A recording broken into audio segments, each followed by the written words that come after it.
Assalamualaikum warahmatullahi wabarakatuh. Teman-teman sekalian, kita lanjutkan perkuliahan kita tentang farmasi rumah sakit.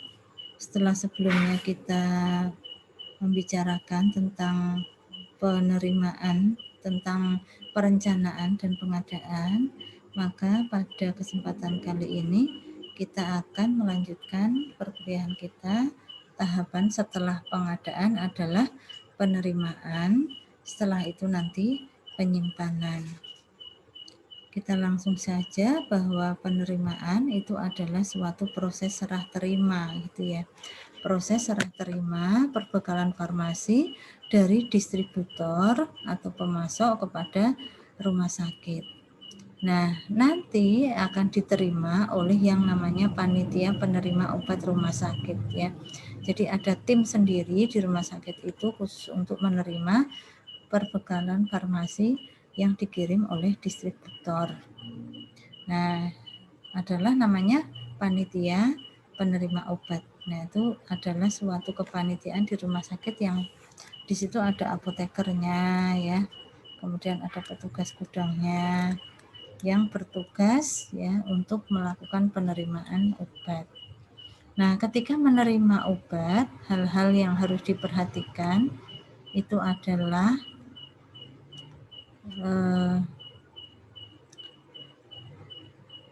hal-hal yang diperhatikan itu adalah yang pertama adalah kelengkapan dokumen. Ya, kelengkapan dokumen di sini bisa dicontohkan seperti faktur gitu ya.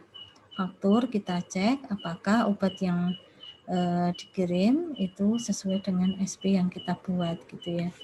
Nah, entah itu nama obatnya, atau alatnya, atau barangnya, atau jumlahnya, atau harganya, atau bonusnya, itu cek ya kesesuaian antara SP dan faktur. Kemudian ada juga dokumen yang namanya Certificate of Analysis ya, atau sertifikat analisa. Ini suatu sertifikat yang harus disertakan pada saat pengiriman bahan baku obat ya. Kemudian ada MSDS juga yang harus disertakan apabila distributor tersebut mengirimkan bahan berbahaya. Kemudian ada Certificate of Origin apabila distributor dia mengirimkan suatu alat kesehatan. Kemudian dicek juga batas waktu kadaluarsa atau expired date-nya, jangan terlalu cepat edit ya, ada persyaratannya. Kemudian wadah pengiriman dicek juga ya, terutama untuk obat-obatan yang termolabil ya. Obat-obatan yang termolabil ini adalah obat-obatan yang dia rusak oleh adanya suhu yang tidak sesuai ya. Maka dicek ketika mengirimkan barang itu apakah mereka itu menjamin gitu ya, menjamin suhunya tetap selalu dingin atau tidak. Nah, itu bisa dicek ketika dia proses ketika saat kita terima. Apabila yang dikirimkan adalah perbekalan farmasi yang memerlukan penyimpanan khusus dan ketika diserahkan kita itu dia tidak dilengkapi dengan pendingin, maka kemungkinan besar obat tersebut dia sudah rusak ya. Kemudian tujuan pengiriman dicek juga ya sesuai atau tidak ya, karena seringkali bertukar ya dengan rumah sakit lainnya. Nah, ini tadi ya tentang Certificate of Analysis ini dikeluarkan oleh pabrik berisi pernyataan bahwa produk obat telah memenuhi persyaratan melalui uji kimia dan kuali maupun kuantitatif ya. Itu Certificate of Analysis, ada juga MSDS, Material Safety Data Sheet. Ini adalah suatu dokumen yang harus disertakan saat pengiriman bahan berbahaya.